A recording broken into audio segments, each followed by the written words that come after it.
Y a pas, enfin, on va continuer parce que le débrief de la rencontre entre la France et l'Espagne, on n'en finit pas de parler, c'est une information l'équipe. Des joueurs de l'équipe de France n'ont pas compris certaines décisions prises par Didier Deschamps contre l'Espagne, notamment le remplacement d'Adrien Rabiot, qui avait écopé d'un carton rouge, et le maintien, le choix d'un carton jaune. En Géorgie. En Géorgie, en amorti.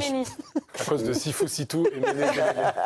On réagit par rapport à ça, mes petits, voilà, sur le... Ouais, ça déflore un peu le débat d'après, non? Non, ça déflore pas le... Ce qui est génial, c'est qu'en fait, la France, on avait l'impression que tout allait bien, groupe, unité, les gars, on est les méchants, etc. Hop, on se fait trimballer contre l'Espagne. Dembélé, il n'a pas le droit de dire qu'on presse mal et les autres réagissent mal. Voilà. Et c'est le revers de la médaille d'une défaite et d'un échec cuisant pour cette équipe. Il y a une vraie question sur le choix qui a été fait par Deschamps de sortir le Rabiot. deuxième lame. C'était le meilleur joueur de l'équipe de France sur le début de match, sur la première mi-temps. Ok, il avait un carton, mais on a bien vu que sans Rabiot, il n'y avait plus rien pour essayer de contrecarrer un peu les Espagnols au milieu. Mais Étienne, à quel moment tu es en demi-finale de Coupe du Monde, tu conditionnes ta deuxième mi-temps?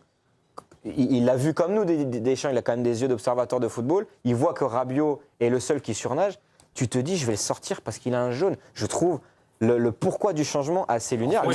Surtout que c'est un joueur qui a de l'expérience. C'est pas un joueur, tu te dis, qu'il va péter un câble. Il a quand même l'intelligence pour essayer de contrôler son jeu. Je suis Rabiot à la fin du match, mais il faut qu'il y en a pas un qui doit Deschamps l'a expliqué au micro de Virginie Saint-Silly juste avant le début de la deuxième période. Il y a eu un possible deuxième jaune juste avant la fin de la deuxième mi-temps. Et là, Deschamps s'est dit... je pense finir à 10, donc il l'a un peu justifié, expliqué ainsi. Mais Scaloni, hier, il sort pas sa charnière centrale à la mi-temps. Il le sort à la fin. Ouais, mais il y a plusieurs choses qui sont délicates. C'est que déjà, Rabiot était le poumon de cette équipe de France. Il allait chercher les Espagnols et il arrivait sur la largeur à compenser, justement, pour moi, le placement de Tchouaméni qui te déséquilibre plus qu'il t'équilibre, puisqu'au final, il joue beaucoup plus bas, et dans un système avec 2 milieux de terrain, tu es en danger. Donc Rabiot compensait sur la largeur ce que ne faisait pas Tchouaméni. Et effectivement, c'était le meilleur. Et de le priver de cette deuxième mi-temps, ça a dû frustrer et lui et ses coéquipiers. Donc pour moi, j'ai pas compris ça, et j'ai pas compris non plus le système. Dans ce cas, change complètement ton milieu de terrain. Tu sais que tu as un décalage au milieu de terrain. Systématiquement, il trouvait le troisième joueur. Et là où moi j'ai été surpris, c'est qu'on le dit depuis des dizaines d'années que Deschamps est pragmatique, et sur ce match-là, je ne l'ai pas trouvé pragmatique. Et tu vois bien que dans la densité athlétique, tu es au-dessus des Espagnols, mais que sur l'aspect tactique, ils ont analysé ta manière de jouer, et ils ont toujours le troisième joueur qui est libre et qui touche systématiquement. Donc en fait, le pressing, tu peux le faire à 2, à 3 devant, les 4 peuvent courir. À partir du moment où tu sautes cette ligne-là et tu trouves le troisième joueur, tu cours dans le vide. Il y a à la fois le remplacement de Rabiot, mais il y a à la fois le maintien de Tchouaméni également. Oui, mais là, en l'occurrence, il n'a pas le choix. Ah bah si, il a le choix. Non, mais sans le comprendre. Nous, on a fait des débats beaucoup sur Koné. Voilà, vous êtes à la place de Ludovic Obraniak qui lui a dit, mais Koné est plus actif. Oui, non, mais à partir du moment où il a décidé que Tchouaméni démarrait, Tchouaméni continue parce que tu es en train de perdre la bataille du milieu. Et voilà, même si Tchouaméni était mal placé, on en a parlé 20 fois. Non, mais Félix, au-delà d'être mal placé, Tchouaméni... Ok, je suis d'accord avec toi. C'est des éléments d'explication. Je te dis, moi aussi, j'ai été très surpris de la sortie de Rabiot. La semelle, elle est grosse, la semelle, derrière. Et on voit le staff à ce moment-là, pas que Didier Deschamps, qui se dit « Oula ». Et le but de Didier Deschamps dans ce match-là, une fois que tu t'es mis dans des conditions délétères, à savoir leur donner un but, parce que c'est ça qui s'est passé quand même, tu es en train de te dire « Il faut qu'on maintienne le match. Il faut qu'il y ait match. Si Rabiot prend rouge, il n'y a plus de match. » Ouais, mais moi je suis pas d'accord avec toi. Attends, c'est un fait, c'est factuel. Ouais, mais je t'arrête tout de suite parce que tu peux même pas aller là. Si déjà quand tu es l'équipe de France, tu joues une demi-finale de Coupe du Monde, tu dois maintenir un match, je suis désolé, mais non. Tu dois reprendre. Non, mais t'essayes de reprendre le jeu en main, t'essayes de. Oui, mais le jeu en main, en fait, tu le reprends ce qui nous a frustrés. Si t'es à 11 contre 10 contre l'Espagne, tu te fais tu pars du principe. Mais déjà, tu pars du principe que tu vas être à 11 contre 10. Mais pourquoi? Mais Rabiot. Je te parle sur la semelle de Rabiot qui peut valoir, et à mon avis, mais on revoit le ralenti, il le touche même pas sur la deuxième action. Là, je pense que c'est un élément d'explication de ce que a dit lui-même Didier Deschamps à Virginie. Dans ce cas-là, je suis d'accord avec toi. Je te dis ça, moi, devant la télé, je dis mais pourquoi il sort Rabiot, c'est le meilleur. On est tous d'accord autour de la table. Félix, pourquoi ils l'ont fait Ça, on avait compris que c'était ça leur idée, pour pas qu'ils risquent de prendre un deuxième jaune qui amènerait le rouge. Rester en vie dans le match et apporter un élément d'impact en plus. C'est pas juste sur la deuxième semelle, c'est que tu te dis que tu te fais trimballer au milieu de terrain, que tout le monde l'a vu, que Rabiot, c'est le seul qui, dans l'impact, va aller chercher les mecs, et que inéluctablement, il va être en retard. Et s'il est en retard dans les 10 prochaines minutes, donc après tout ce que tu viens de dire, il ne fera aucun cadeau, tu vas être à 10. Et si tu es à 10, tu te fais humilier devant tout le monde. C'est-à-dire, ils vont te tourner pendant 40 minutes. Donc il se dit, Rabiot, bah écoute, t'étais à 11 et ils t'ont tourné pendant 40 minutes. Ok, Sam, je suis d'accord avec toi, a posteriori. Il a vu ça, il ne voulait pas risquer l'arrêt du match pour l'équipe de France à la 50e. Il s'est dit, je mets Manu Koné, je m'asperge Domenech en espérant que le mec dans l'impact, il soit à son meilleur niveau possible, qu'Aurélien Tchouaméni soit un peu meilleur qu'en première mi-temps. C'est pas ce qui s'est passé, et c'est comme ça. À partir du moment où Deschamps s'est interdit de revenir à 3, ce qu'il aurait fallu faire, on est d'accord ?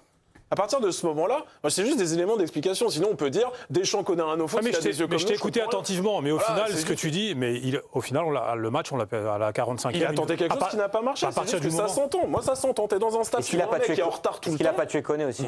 Bah peut-être, mais Thomas, il tente un truc aussi. Non, mais je sais, mais quand on voit la rentrée de Koné derrière, Deschamps comprend rien au truc et qu'il a moins réagi à l'information. Il peut faire une erreur et voilà. En faire de des erreurs. Les gars, on va peut-être voir un match où en fait à la 50e, Rabiot est en retard parce que Rabiot est en retard. Là, en sortant Rabiot, le match est fini pour moi. C'est fini, exactement. Donc tu prends le risque de le laisser. Il est moins. Et en plus, il prend comme tu dis, la deuxième éventuellement deuxième jaune qu'il aurait pu avoir à la dernière minute là.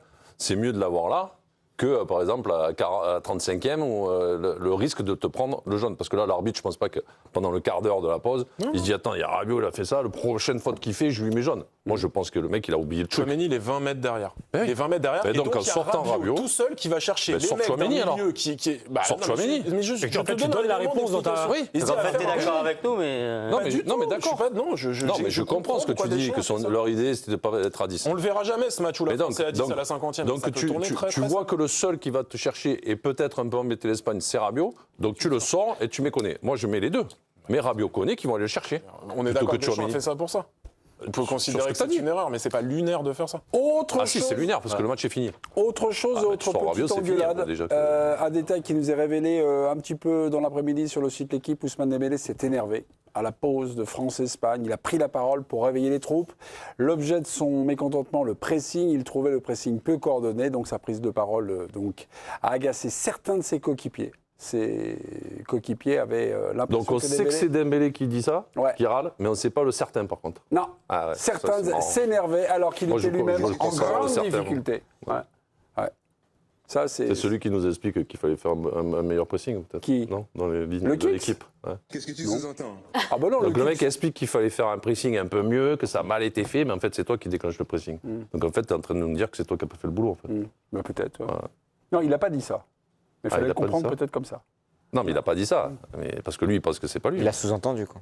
Ben moi, quand je lis son truc, c'est comme si quelqu'un d'autre parlait de lui, qu'il n'a pas fait le boulot. En fait. Mais lui, il ne se met pas dedans. Il dit que c'est les mecs qui n'ont pas pris Ruiz et Rodri. Quoi. Les gars, est-ce que ça en dit tout sur l'échec du pressing, sur l'échec du pressing, certes. Non, sur l'échec des Bleus. Je pense que ça en dit plus sur l'échec du pressing que sur l'échec des Bleus, parce que franchement, à la mi-temps d'un match comme ça, pouvoir faire une réflexion de ce style-là, quand tu es en train de prendre le bouillon face à l'Espagne en demi-finale de Coupe du Monde, il ne faut pas non plus y voir un groupe qui explose, une cohésion qui n'existe pas, etc. Donc, tu vois exagérer la portée de ce qui s'est passé. Ça explique la défaite, en fait. Certaines limites. Ah oui. La défaite, oui. Mais là, pour le coup, l'esprit. C'est plus au staff d'avoir réussi, en tout cas d'avoir pas réussi à mettre en place quelque chose pour contrecarrer le milieu espagnol, parce que le milieu espagnol, on le connaît, on les a vus. Moi, le match que font les Espagnols contre l'Autriche, il m'a énormément inquiété pour l'équipe de France pour la suite. C'est pas que le milieu, c'est qu'ils n'arrivaient pas derrière, ça ressortait sans problème.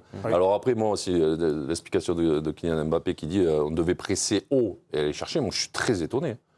Parce que Deschamps n'a jamais fait ça, et tu vas vouloir le faire contre l'Espagne ? Pourtant, ils l'ont fait. Mais ils ont essayé. Les 10-15 premiers minutes, ils ont essayé. Mais ils n'y arrivaient pas. C'est-à-dire que les mecs, ça ressortait, à un moment donné, toujours inquiétant en retard. L'Espagne a mis en mode ce truc de frustration qu'ils ont, à gauche, à droite. Je ne vais pas la mettre devant, je la remets à gauche, à droite, tu vois que tout le monde qui baisse la tête, etc. Et sur un coup, ils vont te crever. Ça ne dit pas tout sur l'échec des Bleus, c'est juste l'échec d'un match. C'est la défaite des Bleus contre l'Espagne. Oui, c'est l'échec d'un match. Oui, mais en fait, c'est le premier vrai match au final. on les attendait quand tu vois le parcours. Quand tu vois le parcours, tous les gros ont été éliminés par d'autres équipes. Et quand tu vois le Maroc, t'as laissé le ballon, ils n'ont pas joué. Ça se trouve, tu croises avec l'Angleterre, l'Argentine, t'es en finale. T'as joué la meilleure équipe de la Coupe du Monde, c'est tout. Oui, mais à un moment donné, tu fais battre sur un match. Censé, avant le match, on a fait des débats ici en disant on est extraordinaire, on a une attaque extraordinaire. Ouais. Mais si t'es pas capable à un moment donné de contrer aussi une animation que tu vois chaque week-end, que tu as vu pendant toute la Coupe du Monde. Mais Samir, on est d'accord. Il ne doit pas y avoir beaucoup d'équipes qui réussissent à contrecarrer cette animation. On va voir ce qui va se passer dimanche. Sur près de 40 matchs sans défaite, les Espagnols. Je pense qu'on a un peu oublié, dans notre euphorie française, peut-être de laquelle j'ai fait partie, qu'il y avait une équipe en face, que c'était l'Espagne. Que l'Espagne, elle perd jamais. Elle perd jamais, elle balade tout le monde. En plus, elle prend plus de buts. Elle a une défense qui a fait des progrès phénoménaux. Et qu'en fait, avec tout ça, on allait leur mettre une raclée.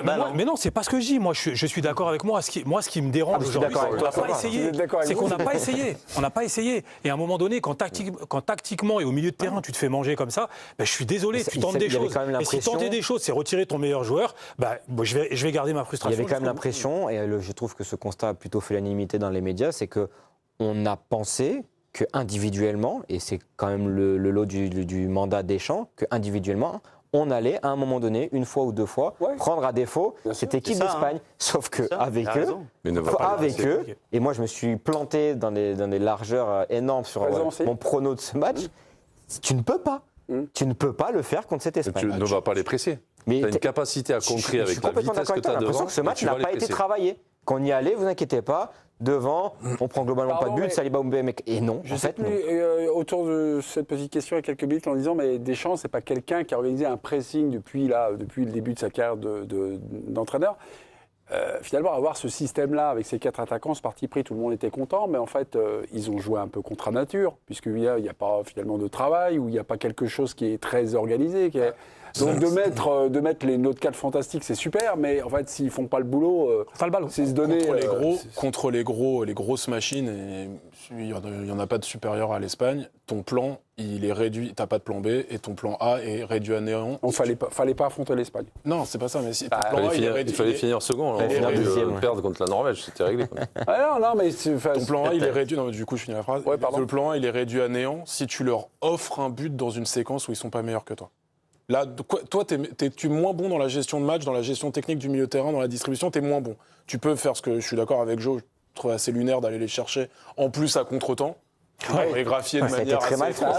Et effectivement, tu peux les tuer en projetant, en priant pour que effectivement tu vas venir à et en plus de ça, mais par contre, si tu leur donnes un but dans une séquence où ils sont même pas en semi-doute, mais où tu te dis tu peux leur faire mal, là tu leur donnes un but de nulle part, là c'est fini. Là effectivement ils vont te faire le truc de droite-gauche et c'est terminé. Alors moi tu vois par exemple il te dit apparemment Deschamps leur a dit je vais les presser. Mais alors dans ce cas-là, c'est peut-être une dinguerie ce que je veux dire, mais dans ce cas-là, fous-moi Dembélé dans l'axe quoi. Ouais.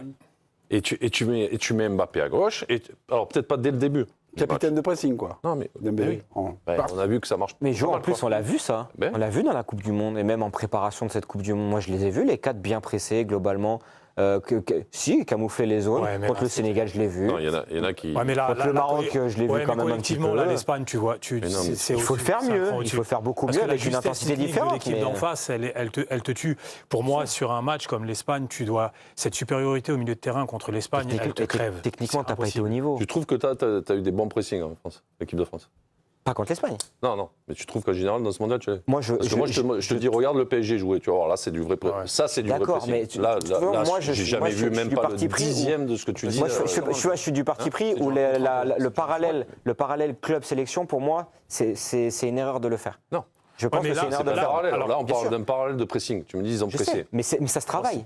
Ça se travaille, ça. Et on voit que c'est pas travaillé. Mais globalement, moi, j'ai pas non plus envie de tout jeter. Excuse-moi, je termine par rapport à la question de Joe. J'ai pas envie de jeter l'eau avec le bébé, tout ce que tu veux, même casser la baignoire, sur ce qu'a fait l'équipe de France quand même dans cette Coupe du Monde. Le pari des 4 attaquants, il est raté sur la demi-finale. Mais globalement, sur la Coupe du Monde, il n'est pas raté. Et moi, j'ai vu cette équipe de France, notamment sur les premiers matchs. Ensemble, les 4 devant? Ouais. Ah ouais? J'ai vu des connexions Mbappé-Olysée. Tu m'enverras, tu feras un... Oui, je te ferai une petite palette. Avec grand plaisir. Non, pas une palette, mais tu fais une petite palette. Une cage, une 30 secondes. Tu mets quelques actions et tu me les envoies. Une petite palette est commandée par Joe.